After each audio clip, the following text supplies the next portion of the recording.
Buenas noches. Para mí es un placer estar con ustedes hoy.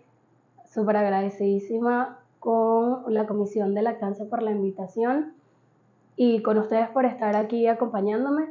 Pues hoy vamos a estar hablando un poco sobre la consulta de lactancia en la era del RIL y cómo vamos a construir esa autoridad profesional en un ecosistema de influencias que nos está cambiando la forma de ejercer la consulta desde hace como 5 años para acá. Y bueno, en el 2025 ya la OMS formalmente reconoció que el entorno digital es un determinante en las prácticas de lactancia y entonces la pregunta ya no es si las redes sociales influyen, sino cómo y cuándo influyen esas redes sociales. Entonces para eso tenemos que entender cómo funciona ese algoritmo, cómo funciona TikTok, cómo funciona Instagram, Facebook.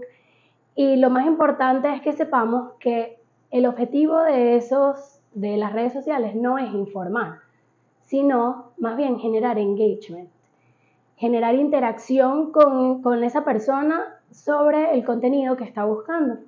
¿Y cómo se genera esa interacción? Pues si ellos buscan contenido sobre algo, el algoritmo determina eso y hace que le aparezca más y más información sobre eso que está buscando. Entonces, un estudio publicado en el Science Direct ahorita en el 2025 analizó 224 videos de TikTok con el hashtag breastfeeding. ¿Y qué pasó aquí con esto?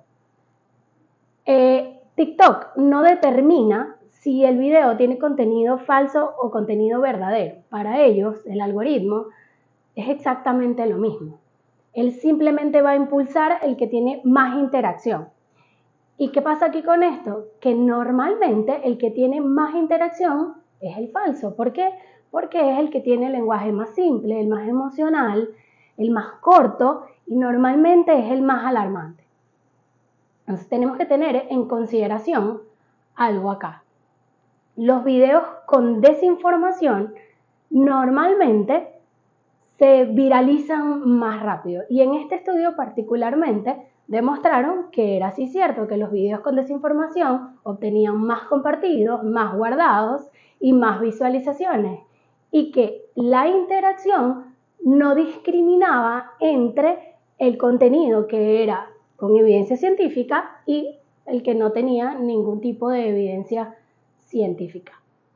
Entonces, ¿cuál creen ustedes que es el formato que cala más? Normalmente el del reel y no el de la consulta médica. ¿Por qué?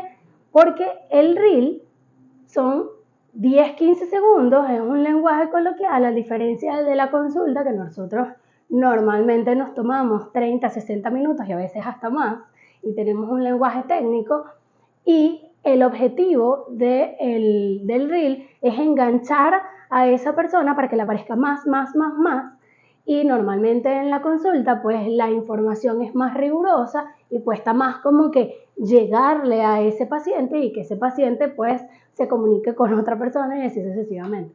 Es mucho más difícil pues llegar esa información de consulta a consulta.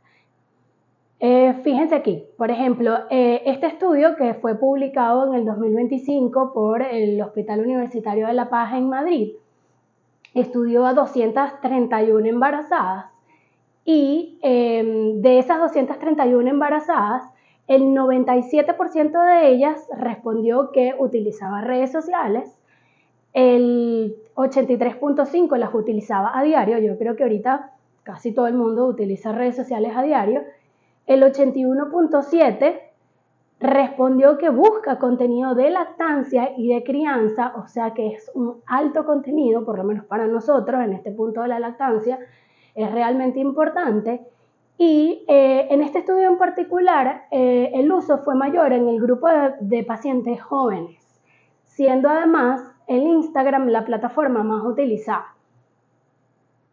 De hecho, hay por ejemplo otro estudio que realizaron en Australia, este lo hicieron con 1000 padres, y el 82% de los padres utilizaban las redes sociales para obtener información sobre la solicitud, sobre la salud de sus hijos. Los padres entre 30 y 39 años más o menos eran los que tenían más probabilidades de utilizar las redes sociales antes y después de la consulta. Y en este estudio en particular, ellos decían que el nivel educativo más alto disminuía las probabilidades de consultar las redes sociales con estos temas. Eso es un punto a favor. Entonces yo me tomé el tiempo de, en esta última semana, hacer un Google Form con mis pacientes para ver qué pasaba, y lo hice con algunas de mis pacientes que vinieron a la consulta, y les pregunté sobre la consulta de lactancia actual o más reciente, si buscaban información en redes sociales o en la IA. Y fíjense que el 52.8% de las pacientes buscaban información antes y después. Y el 18.9% de mis pacientes buscaban información antes de venir a la consulta. Es decir, que el 71.7% de mis pacientes buscan información en las redes sociales antes de venir para acá. Y aproveché y también les pregunté cuáles eran las redes sociales que más utilizaban, y el 76.4% de ellas respondió que el Instagram y el 18.2% TikTok. O sea que en mi estadística aquí puntualmente no estaba tan lejos de la realidad de esos estudios. Estoy segurísima, y esto fue una estadística cortica aquí en la última semana de la consulta. Estoy segurísima que todos estamos cerca de esta estadística y que coincide con los estudios, tanto el estudio que se hizo en Australia como el estudio que se hizo en Madrid y los estudios que se hizo en Estados Unidos, que el Instagram es una de las redes sociales más utilizadas. Entonces, para entender por qué es relevante, y tenemos que entender un poco cómo toman las decisiones las madres, y este estudio, este artículo que se publicó en el World Journal Clinical Pediatrics en el 2024, establece que las decisiones maternas sobre la lactancia son multifactoriales. Sin embargo, la influencia de las redes sociales en la toma de decisiones maternas y la práctica de la lactancia son un determinante crítico. ¿Por qué las redes sociales tienen tanto poder? Porque tienen accesibilidad 24/7.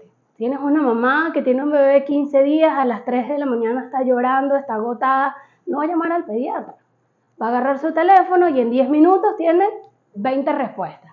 Además, el Instagram busca engagement, entonces ella va a meter mi leche está aguada y le va a salir 300 TikTok o 300 Reels sobre la leche aguada, y eso además va a hacer que se refuerce su preocupación, aunque sea falso lo que le estén diciendo.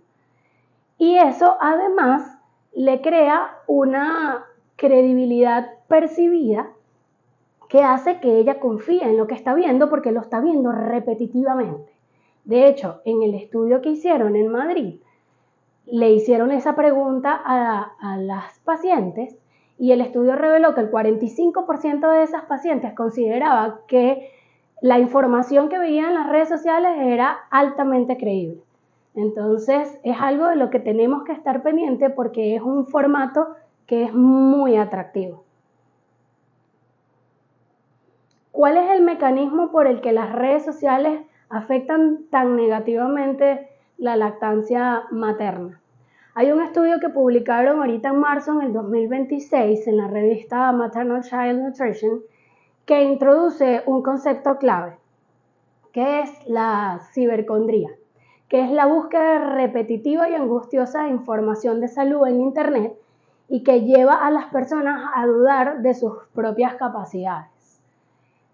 ¿Qué pasa? Que en este estudio ellos demostraron que a mayor cibercondría, menor autoeficacia materna, y a mayor cibercondría, menor competencia percibida de la mamá. O sea que no necesariamente ella no es competente desde el punto de vista de lactancia materna, pero lo percibe porque es lo que ve. Tu leche no funciona, tú no lo alimentas, no lo llena, y como lo está viendo constantemente, pues va creándose esa idea en la cabeza.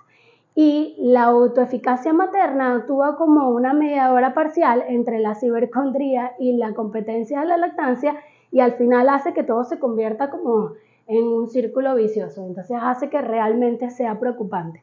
¿Y qué pasa? Que mientras hay más búsqueda obsesiva, hay más búsqueda aún, más inseguridad y al final pues hay peor percepción de la capacidad de amamantar. Entonces, ¿eso tiene consecuencias clínicas reales? Sí, y esas consecuencias están documentadas. De hecho, ahorita, en enero del 2026, la revista Acta Pediátrica publicó este artículo que se titula Desafíos en la atención sanitaria infantil en la era de las redes sociales, desinformación y medicalización. Y los autores introducen dos conceptos claves: la medicalización y la paramedicalización. La medicalización trata variaciones normales del desarrollo como si fueran problemas normales o problemas médicos, el reflujo, cólicos, alergias, y la paramedicalización, entonces el uso de terapias sin evidencia científica para abordar problemas que son falsos, que no existen. ¿Okay? Minutos por ejemplo, exactos. Y solo funciona si tomas agua alcalina caliente. Voy a repetirles. Paren de hacer power pumping como les dicen las influencers. El ciclo real para duplicar la leche materna tiene que ser de 12 minutos exactos. Y solo funciona si tomas agua alcalina caliente. Claramente, esto es un reel que yo hice con inteligencia artificial. Que no es un reel fake. Yo no iba a agarrar un reel de nadie para no entrar en conflictos de copyright. Pero, ¿qué pasa? Empiezan a escuchar cosas que no tienen nada que ver. Empiezan a probar y a probar y a probar y a probar. Y empiezan a tener información, a hacer cosas que no vienen al caso. Y cuando llegan a la consulta, hacen este tipo de locuras. Y como tienen tantos likes, tantos compartidos, tantos me gustan, es como, wow, si esto se compartió tanto, si esto me gusta, si tiene tanto engagement, esto debe ser real. Y resulta que no es así. Y al final, como el algoritmo no está ayudando, la mamá confía en eso, pero realmente no es verdad. No es así. Entonces tenemos que estar como muy pendientes de eso. Y nosotros actuar con eso. Entonces, ¿qué vamos a hacer mañana nosotros en la consulta con esa mamá que viene con la cabeza llena de información de todo lo que ve en Instagram, TikTok, en Facebook? ¿Qué vamos a hacer con ella? Pues tenemos varias herramientas. Lo primero que tenemos que hacer es evaluar el consumo digital en la anamnesis. Vamos a incorporar en la historia clínica si consumen redes sociales. ¿Qué ven? ¿De dónde lo ven? ¿Qué tipo de redes sociales consumen? Y vamos a tratar de preguntarles sin juzgar, desde la curiosidad, abiertos al diálogo como para tratar de que ellas compartan su información sin sentirse juzgadas. Por otro, vamos a tratar de aplicar el modelo de alfabetización digital, ¿okay? En el que nos permite buscar un poquito de dónde traen esa información, cuánto buscan la información, quién es el que está detrás de esa información, qué red social consumen.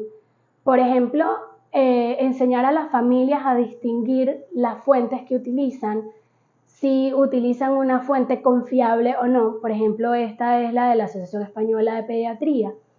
La Asociación Española de Pediatría en particular tiene una cuenta especial para las familias, que es en Familias AEP, y esta cuenta tiene información de todo tipo, pero también tiene información específica de lactancia en este punto. Cuentas como esta podemos recomendar que tienen información de crianza, pero también tienen información de lactancia. Y también tenemos que incorporar esta herramienta que es la técnica del sí y del además. Es una técnica de validar su experiencia, pero sin imponernos, ¿ok? Tratar de validar su sentimiento y su esfuerzo por buscar la información, pero nosotros agregando ese valor científico. Por ejemplo, doctora, vi un reel que dice que mi leche es aguada y que no sirve. Y es como, bueno, o sea, no es que la leche sea aguada, es que la leche es aguada en la primera fase. Pero la leche materna tiene varias fases. La primera fase está más cargada de agua, luego viene la fase con más cargada de proteínas, aminoácidos, monoglobulinas, por último la fase grasa y tal. Y uno explica las fases de la leche y al final entonces, como yo digo siempre, pues uno le da información al paciente y el paciente aquí se va y toma la decisión en función a la información que uno le puede otorgar, validando un poco lo que vio de que la leche aguada sí existe, pero que también existen otras fases de la leche y que tiene que hacer que su bebé llegue a la fase grasa para que se sacie y por eso su bebé queda con hambre, por ejemplo. Recomendar obviamente fuentes fiables de información, fuentes como la de la comisión, obviamente de mi comisión, de la Comisión de Lactancia de la filial Carabobo, y como estas, pues hay un montón de fuentes que podemos recomendar y compartir, siempre recordando que tenemos también esta herramienta que es la de iLactancia, donde las madres pueden consultar si tienen alguna duda sobre algún fármaco, alguna sustancia o alguna medicamento que quieran utilizar y que si es compatible con la lactancia no pueden utilizarlo y es una fuente confiable y de un recurso que pueden tener a mano desde su teléfono celular. Yo siempre particularmente les recomiendo que consuman otro contenido aparte de las redes sociales cuando están dando lactancia materna. Tienen demasiado tiempo libre, consumen demasiado las redes, entonces tratar de que vean podcasts, que escuchen audiolibros, que vean una serie en Netflix, que pongan su mente en otra cosa para que no consuman tantas redes sociales en ese tiempo en el que están dando lactancia materna, en ese tiempo libre, para que no caigan en esa cibercondría que hace que constantemente estén buscando información sobre lo que las preocupa, ¿ok? Y cómo contrastar esa información que ven en las redes. Pues este estudio de La Paz les preguntó también a las madres cómo contrastaban lo que veían y gracias a Dios ellas respondieron que contrastaban esa información con el personal sanitario.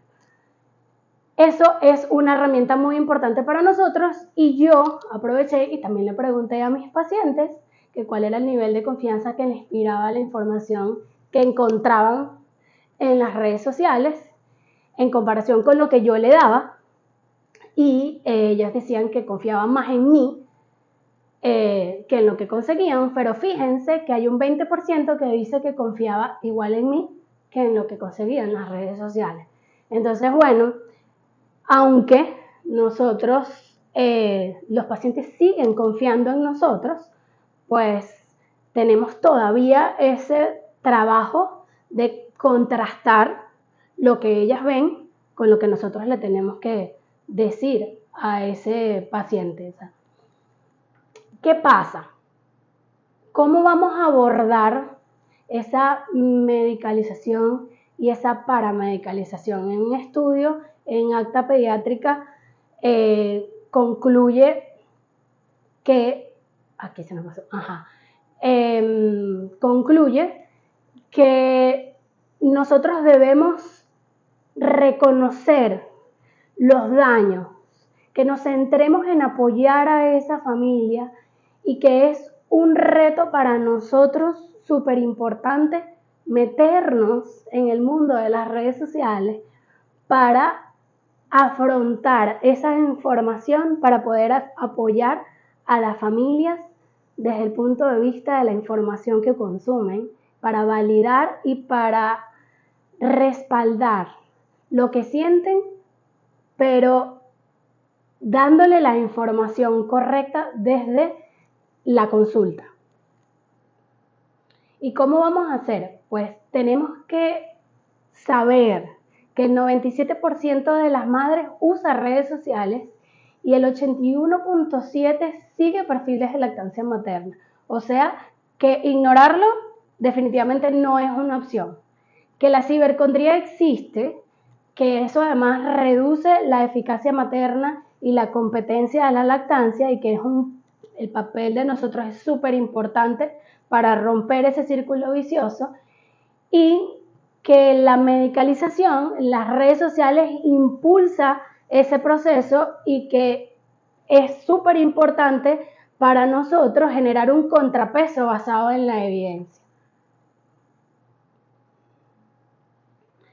Para eso nosotros necesitamos conocer qué ven esas mamás, para no hablar a espaldas de ese mundo de las redes tecnológicas, entender el formato para poder desmontarlo un poco con empatía y mantener la calma para no caer en la tentación de descalificarlas con eso es mentira, eso no es así, sino más bien como, ok, ya va.